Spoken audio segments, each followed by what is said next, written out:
And welcome back to Straight Talk and our very lively discussion off camera and on, particularly about the casino or the proposed casino through the MCK. I'm just looking at, again, the dollar factor behind it. Mm-hmm.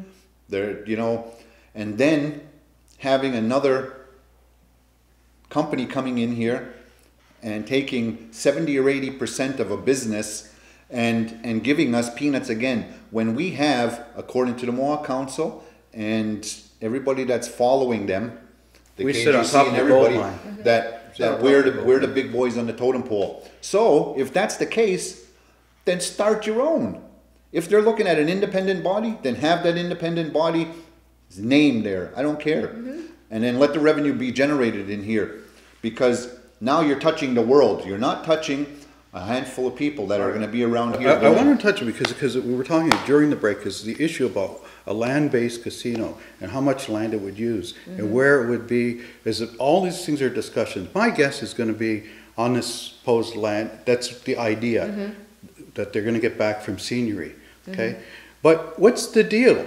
What is it? Number one, in order to get a casino deal through Quebec and Canada, what are they going to have to give up in relation to that seniority? What have they done with that file over the last 10 years? Okay, something to me it cooks with that. But the fact is now who's going to come in and be the investor? The last time it was Casinos Austria was the outfit, and it was going to be this deal that over 20 years or whatever it was.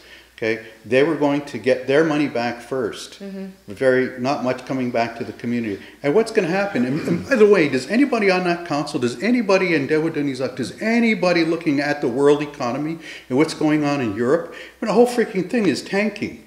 And you want to put this community in debt for what, $1 billion? And there's a whole thing that's been going on. I read a thing just in the last week or two about did Kahnawake miss the boat, or in terms of a casino. Is it just Montreal? What they had to compete with to be able to, remember that thing that we're going to put in the basin there? Billions of dollars, billions, in order to attract what. All of a sudden, there's hundreds of casinos. Or not? I'm exaggerating a bit, but whereas when Montreal Casino first opened, there was no competition outside of Atlantic City. So now there's all this competition, and we're going to open one, and how are we going to run it? Like MIT? Yeah, and we know how that came out. Anyway, the last show that we had, I mean, this is again a topic that, you know what, I think what we're going to look at is putting a show, a whole show, just on this topic, because there's a lot of issues that have to be surrounded that, and there's a lot of discussion, and a lot of the community members aren't getting as accurate information as maybe they're not getting all. I think it's not that they're not getting accurate information. They're not getting all. Well, not all is inaccurate. Yeah, I'm talking about the information, not just from what is being put out there from the Mohawk Council or supporters. Regardless, it's not I'm not looking at a pro and an anti type of a discussion.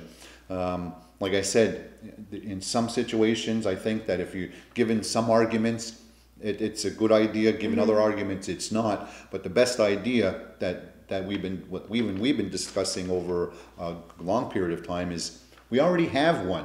Use it. It's making billions, not millions, billions of dollars for individuals. Yeah. We should be tapping into that and not just saying that. Well, we're a server. Come on. I'm sure that you know how to do that. Okay, but anyway, we asked that question before even the meeting of the last time, and we had the question was, do you think there should be a casino in Kahnawake? And you know, we said it before. You know, the people that I spoke to, and I just did an unofficial thing on Facebook, and it was pretty. It was pretty even, and they're saying at the meeting, it was even or close to it. You know. Right.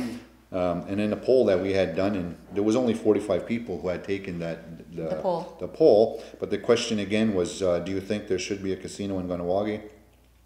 49% said yes. 36% said no, and 15% were undecided. But I think that goes without saying in regards to a lot. I mean, there's a lot. Even I'm undecided which way it is. I mean, I for me, it's like I said, you know, and I've always said that.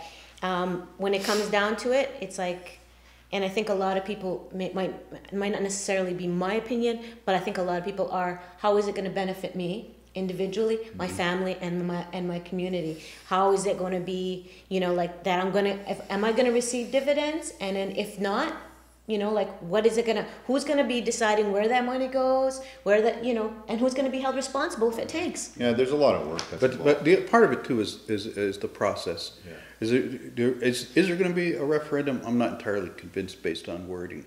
No, but I'd say Yeah, I agree with that. Let somebody step up and say, why can't the community run its own referendum?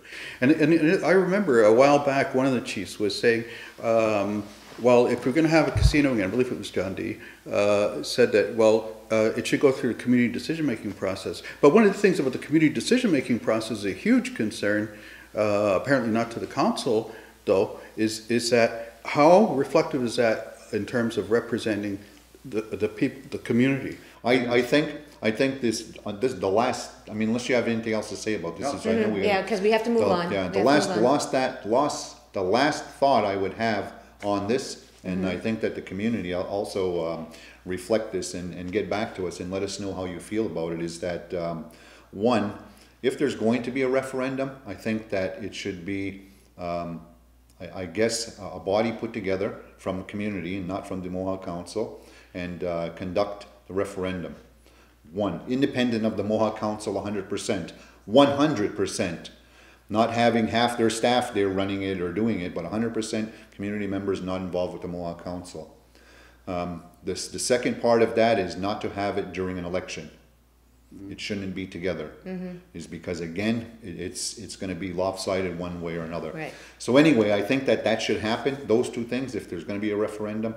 And I think that there should be a referendum, and it's, again, obviously at the end of the day, it's the community that's going to decide what they choose to be. But if that's the direction that we're going, then I think that those things have to be answered somewhere. Well, there's a lot of questions.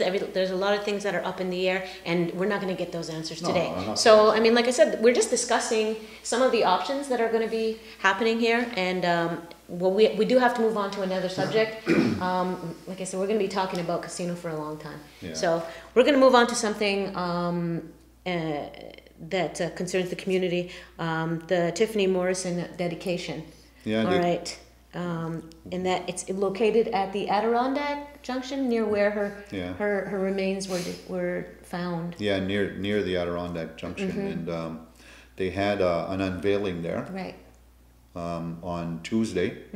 That was on the, what date was that? October. What's today? 4th? Today's the 4th? No, today's the 5th. The 5th, so the 4th. Yeah. It was yesterday. Yeah. Because we're filming on the Wednesday, so regardless of when this is on, it may be on Thursday or Friday, but it was on the Tuesday that they had it at. I think it was at around 4 o'clock. Right. So we have a little piece regarding that dedication. I'd just like to let everybody know how this memorial came about. This memorial is being done because my sister Tiffany Morrison went missing June 18th, 2006. Her remains were found last year, June 2010. The site that we have the memorial at is where her remains were found. My parents have been trying to maintain the site because we feel that her spirit is still here because her case has not been solved.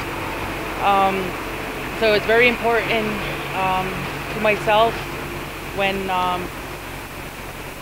the news that a walking path was to come through this area, that I reach out and make sure that her site wasn't disturbed. Clinton Phillips from the Mohawk Council of Kahnawake contacted me and got on my side to make sure that he would be the liaison to the council to make sure that the site wasn't disturbed. And from that conversation, we came up with the idea of having a possible memorial done. And it sounded really good to my parents, so we went from there. Many community members this past weekend gave up their Saturday to help install all the elements here at the site. We had about 14 of the Condor hockey teams show up, which was a really big help with all the heavy lifting of the rocks that you'll see here at the site. We had a very large amount of our family members, concerned community members, and it was really heart-touching that so many people care about our family and what we're going through.